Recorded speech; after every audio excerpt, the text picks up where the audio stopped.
உலகம் முழுவதும் கிறிஸ்மஸ் கொண்டாட்டத்துக்கு தயாராகி கொண்டிருக்கிறோம். ஏன்னா வருகிற 25 டிசம்பர் 25 உலகம் முழுவதும் கிறிஸ்மஸ் கொண்டாடப்படுகிறது.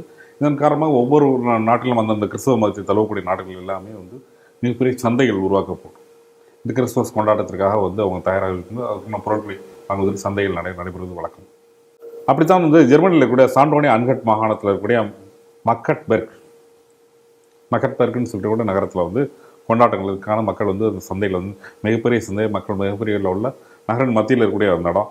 அதில் சந்தையில் மக்கள் பெரும் கூட்டத்தோடு அந்த சந்தையில் பர்ச்சேஸ் நடந்துட்டு இந்த பர்ச்சேஸ் நடக்கக்கூடிய இந்த நேரத்தில் ஒரு மிகப்பெரிய ஒரு அசம்பாவிதம் நடந்திருக்கு. அப்படின்னா அதனால் ஒரு கார் அதிவேகத்தில் அந்த கார் அங்களோட சந்தைக்குள்ளே இருக்கக்கூடிய எல்லா மக்களையும் இடித்து தள்ளி கொண்டு போயிருக்கிறது.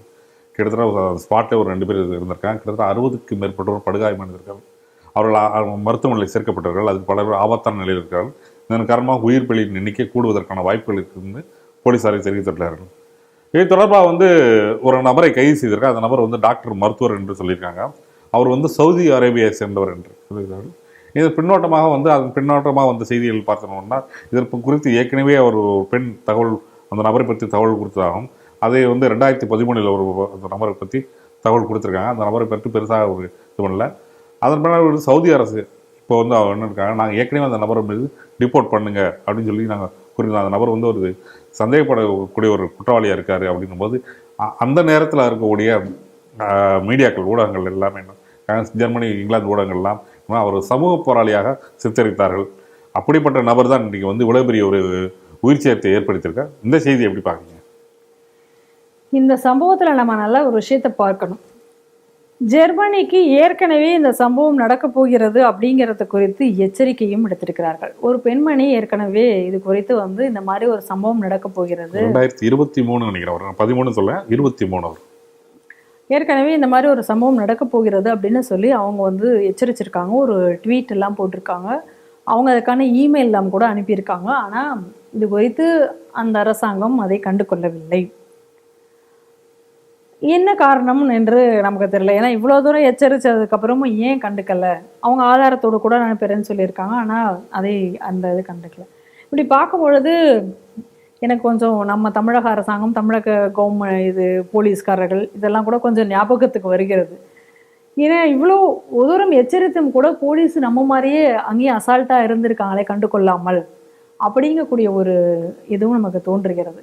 ஆனால் இதுக்கு ஒரு காரணம் என்ன அப்படின்னு சொல்கிறோம் அப்படின்னு சொன்னால், இங்கேயும் சரி நம்ம எல்லா இடங்களிலும் சரி பொதுவாக நாம் சொல்லக்கூடியது ஒரு சமுதாயம் என்னைக்கு கடமை, என்னோட கடமை இந்த தேசம் அப்படிங்கிறக்கூடிய அந்த எண்ணங்களை எல்லாம் தாண்டி என்னோட உரிமை, என்னோட வேலை அப்படின்னு சொல்லி பார்க்க போகிறதோ அப்போ இந்த மாதிரியான விஷயங்கள் எல்லாம் நிகழும் அப்படிங்கக்கூடிய ஒரு விஷயத்தை நம்ம இதில் பார்க்கணும். ரெண்டாவது, இந்த ஒரு சம்பவத்தை பொறுத்த வரைக்கும் நம்ம பார்க்கணும் அப்படின்னு சொன்னால், ஏற்கனவே அதாவது சவுதி அரேபியாவிலேருந்து இந்த ஆளை எங்கே திருப்பி அனுப்புங்க. ஏன்னா இவன் என்ன சொல்கிறாங்க, இவர் அடிப்படைவாத இஸ்லாமியர் கிடையாது அப்படின்னு அவங்க சொல்கிறாங்க. அடிப்படைவாத இஸ்லாமியர் அப்படின்னு சொல்கிறாங்க. இதில் என்ன ஒரு விஷயம் அப்படின்னா, இவன் ஏற்கனவே சவுதி அரேபியாவில் இவன் ஒரு அடிப்படைவாத இஸ்லாத்தை இவன் வலியுறுத்தி இவன் அங்கே சில பிரச்சனைகள் செய்து அவங்க மேலே அங்கே சில வழக்குகள் இருக்கிறதுனால அவரை எங்கள் நாட்டுக்கு திருப்பி அனுப்புங்க அப்படின்னு ஏற்கனவே சவுதி அரேபியா கேட்டிருக்கு. ஆனால் இவங்க இந்த லிபரல் மைண்ட் செட்டில் இவங்க என்ன பண்ணுறாங்க அப்படின்னு சொன்னால், அவனுக்கு அசைலம் கொடுத்து அவங்கள அந்த நாட்டிலேயே வச்சுக்கிறாங்க, திருப்பி அனுப்பல சவுதிக்கு. அப்படி இருந்ததனுடைய விளைவு தான் இன்றைக்கி ஜெர்மனி இன்றைக்கி அனுபவிக்கிறது. இன்றைக்கி ஐரோப்பிய நாடுகள் எல்லாத்துலேயுமே இருக்கக்கூடிய பிரச்சனைகள் என்ன அப்படின்னு பார்த்தா, இந்த மாதிரியான அசைலம் கொடுக்கறது, நாங்கள் லிபரல், யார் வேணால் வரட்டும், நாங்கள் எல்லாருக்கும் திறந்து விடுறோம் பார்டரை, எல்லாரும் இருக்கட்டும். அதனுடைய விளைவுகளை இன்றைக்கி குறிப்பாக பாருங்கள், ஃப்ரான்ஸாக இருக்கட்டும் சரி, இன்றைக்கி யூகேவாக இருக்கட்டும் சரி, இப்போ இந்த ஜெர்மனியும் இந்த வரிசையில் இன்றைக்கி இதில் மாட்டிக்கிட்டு இவங்க இப்போ கஷ்டப்பட்டுட்ருக்காங்க. ஏற்கனவே இதே போல் ஃப்ரான்ஸில் நடந்த சம்பவங்கள் எல்லாம் நம்ம பார்க்குறோம், இல்லை யூகேயில் நடந்த சம்பவங்கள்லாம் பார்க்குறோம் எப்படி நடந்துட்டு இருக்கு அப்படின்னு சொல்லிட்டு. ஆனால் இருந்தும் கூட இன்னும் இவர்கள் இந்த பாடத்தை படிக்காமல் இப்படி வச்சிருக்கிறதனுடைய விளைவு இன்னைக்கு இந்த ஒரு விஷயத்தை அனுபவிச்சிருக்காங்க. இதில் இன்னொரு விஷயத்தை நம்மளால ரொம்ப தெளிவாக நம்ம பார்க்கணும். ஏற்கனவே ஸ்ரீலங்காவில் நடந்தது, இந்த ஈஸ்டர்ன் பாம்பிங். அப்போ அது யார் மேலே குறிப்பாக தாக்கப்படுது? சர்ச் மேலே. அப்போனா அது கிறிஸ்தவர்களுக்கு எதிராக நடந்தது. இப்போ இன்றைக்கி வந்து இந்த ஜெர்மனிலையும் நடந்திருக்கிறது இதுதான். ஏற்கனவே நம்ம ஃப்ரான்ஸ்லேயே நம்ம பார்த்தோம்னா கூட இதே போல் அவங்க அவங்களுடைய முக்கிய தினம் அந்த டேயில் தான் அங்கே போய் ஒரு டிராக்டரை எடுத்துகிட்டு போய் அது மேலே மோதி இந்த மாதிரி பல பேர் கொலை செஞ்சாங்க. ஸோ அப்பையும் வந்து கிறிஸ்தவர்களுக்கு எதிராக ஒரு தாக்கப்படுது. சரி, இங்கே நம்ம இந்தியாவை நீங்கள் எடுத்துக்கொண்டீங்க அப்படின்னு சொன்னால் இதே போல், அதாவது லோன் வுல்ஃப் அட்டாக் அந்த மாதிரி வரும் பொழுது இங்கேயும் என்ன பண்ணாங்க, இந்துக்களுக்கு எதிராக இந்துக்களுடைய கோயில்கள் மேலே தாக்குவதற்கு இப்போ கோவிலில் சமீபத்தில் நடந்த ஒரு முயற்சி கூட எடுத்துக்கோங்க. நிறைய நடந்திருக்கு. நான் ஒரு எக்ஸாம்பிளுக்கு நம்ம சொல்கிறோம். Kovai bomb blast. இந்த கோட்டை ஈஸ்வரன் கோவில் மேலே தாக்குதல் நடத்த முயற்சித்தது. அப்போ இது எல்லாமே பாருங்கள், எதனால் இதெல்லாம் வருதுன்னா, என்னுடைய இன்னொரு மதத்தை என்னால் ஏற்றுக்கொள்ள முடியாது. என்னுடைய மதம் மட்டும்தான் இருக்கணும், இன்னொரு மதத்தை என்னால் ஏற்றுக்கொள்ள முடியாது. சகிப்பின்மை. ஆமாம், சகிப்பின்மை. அதனுடைய ஒரே ஒரு ரீசன்னால தான் இந்த மாதிரியான சம்பவங்கள். இது ஒரு இடத்துல மட்டும், இது இந்தியாவில் மட்டும் நடக்குது, இல்லை ஃப்ரான்ஸில் மட்டும் நடக்குது அப்படி கிடையாது. உலகம் முழுவதும் இன்னைக்கு இதுதான் பிரச்சனை. அதனால தான் ஏற்கனவே ஃப்ரான்ஸில் வந்து சொன்னாங்க, இஸ்லாம் என்றால் தொல்லை அப்படின்னு. அவன் ஏற்கனவே அதுதான் சொன்னான். ஏன்னா அவன் அவ்வளோ அனுபவிச்சிட்டான்.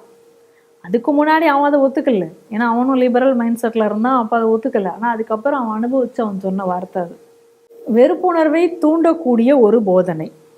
இதை தான் வந்து ஏற்கனவே ரிஸ்வி சொன்னார். பல விஷயங்கள் இதிலிருந்து நீக்கப்பட வேண்டும். இதை நம்ம சொல்லலை, அவங்க மத்தியில் அவரே சொன்னார். நிறைய விஷயங்களை இதனால தான் நீக்க வேண்டும், இல்லைனா இதுக்கு வந்து ஒரு தீர்வு இருக்காது அப்படின்னு ஏற்கனவே அவர் சொன்னதனுடைய காரணம் அதுதான்.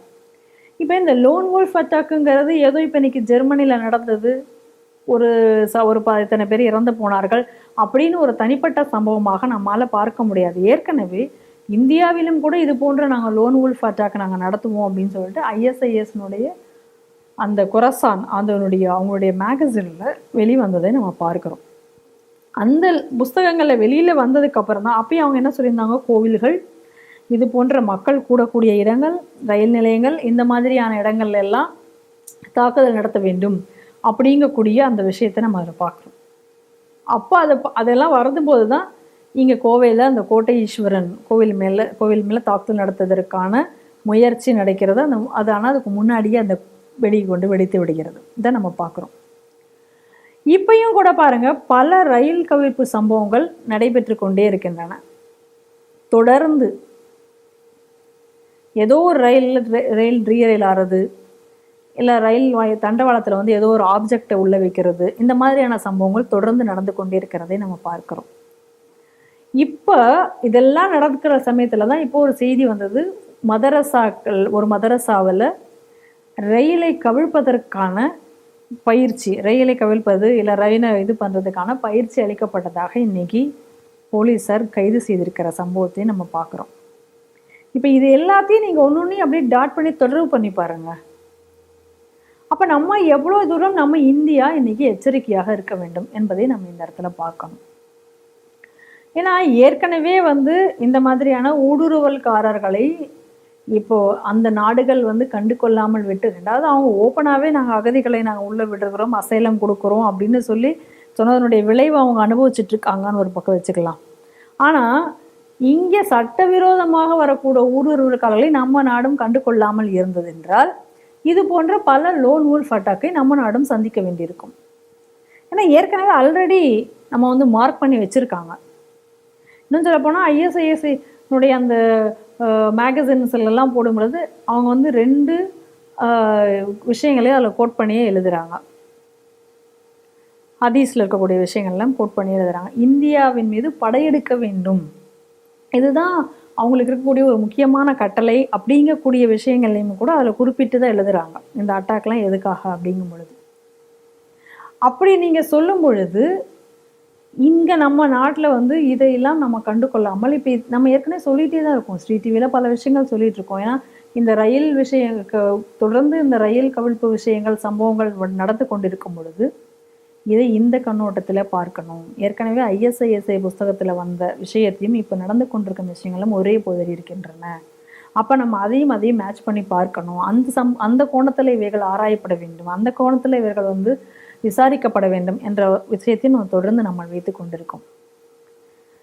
எப்படி நம்ம வரலாற்றிலிருந்து பாடத்தை கற்றுக்கொள்ள வேண்டும் அப்படின்னு நம்ம சொல்றோமோ, அதே போல ஒரு சம்பவம் வந்து வேறு ஒரு இடத்துல நடக்குது. அதே போல சம்பவங்கள் இன்னும் நம்ம நாடுகள்லயும் நடந்து கொண்டிருக்கின்றது அப்படின்னு சொன்னா, அதை இரண்டும் தொடர்பு படுத்தி பார்த்து, அதற்குள்ள விஷயங்களை வைத்துக்கொண்டு நம்மளும் எச்சரிக்கையாக இருக்க வேண்டிய ஒரு அவசியம் இருக்கிறது. அதை மத்திய அரசு உணர்ந்து இந்த மாதிரியான சம்பவங்கள் நடக்கும்பொழுது, அவை தீவிரமாக கண்காணிக்கப்பட்டு, உடனடியாக அந்த கோணத்தில் அதை ஆராய்ந்து இதற்கு நடவடிக்கை எடுக்க வேண்டும். அதனால தான் இந்த மாதிரியான இஸ்லாமிய அடிப்படைவாத தாக்குதல்கள் நடக்கும் பொழுது, அவை ஏதோ தனியாக அங்கங்கே நடக்கக்கூடிய ஒரு பயங்கரவாத சம்பவம் என்று இல்லாமல், அவை அனைத்துமே வந்து சர்வதேச பயங்கரவாதம் என்ற கோணத்தில் நம்ம அதை பார்க்கணும் அப்படிங்கிறதுக்கு காரணம் அதுதான். அதனால தான் நம்ம அடிக்கடி நம்மளும் சொல்லிட்டு இருக்கோம், இஸ்லாம் என்கிற வார்த்தை சர்வதேச இந்த பயங்கரவாதத்துக்கு அடிகோலுகிறது. அதனால தான் நம்ம இஸ்லாம்னு சொல்லாமல் துருக்கன் என்று சொல்கிறோம். அப்போ தான் இந்த மண்ணினுடைய நேட்டிவிட்டியாக அவன் இருக்கிறான். இந்த விஷயத்தை நம்ம அடிக்கடி ஸ்ரீ டிவியில் அதான் சொல்கிறோம். வெறுப்புணர்வை தூண்டக்கூடிய அந்த விஷயங்களை நீக்கப்பட வேண்டும். அந்த போதனைகள் நீக்கப்பட வேண்டும் ஒன்று. இன்னொன்று, லிபரல் அப்படின்னு சொல்லிக்கொண்டு நம்ம போய்கொண்டிருக்கும் பொழுது, இந்த லிபரல் அப்படிங்கக்கூடிய அந்த மைண்ட் செட் வரும் பொழுது என்ன ஆகுது அப்படின்னு சொன்னால், அது தேசியத்தையும் அந்த தேசபக்தி அந்த ஒரு கடமை அப்படிங்கிறது அழிக்கிறது. அதனால் பாரத நாடு இதையெல்லாம் பார்த்து தெரிந்து கொண்டு இந்த நம் நாட்டை காப்பாற்ற வேண்டிய ஒரு பொறுப்பு நம்ம பாரத நாட்டுக்கு இருக்குது என்பதை தான் இந்த செய்தி உணர்த்துகிறது.